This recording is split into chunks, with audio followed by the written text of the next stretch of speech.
তিন নাম্বার লোক দোয়া করতে শুরু করেছে, আল্লাহ ইন্নী ইস্তাজারতু উজারা ফাদাফাতু সামারাহুম।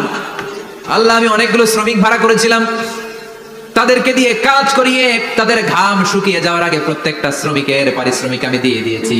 সবগুলো শ্রমিক আমার কাছ থেকে পারিশ্রমিক বুঝে নিয়েছে, একজন ছাড়া। একজন না নিয়ে চলে গেছে। তার টাকা তারে আমি বুঝাই দিতে পারি নাই।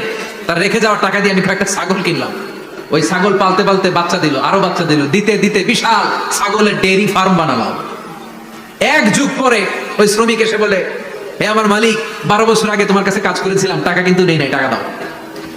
আমি বললাম, ওই যে বিশাল ছাগলের বড় একটা ডেইরি ফার্ম দেখা যায়, পুরো ডেইরি ফার্ম তোমার, ডেইরি ফার্মটা তুমি নিয়ে যাও।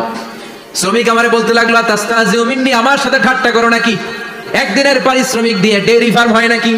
যতটুকু টাকা তোমার কাছে আমি 12 বছর আগে পেতাম ততটুকু দিলেই চলবে। তারে আমি বুঝিয়ে বললাম, তোর টাকা দিয়ে ছাগল কিনেছি, ছাগলের ব্যবসা করে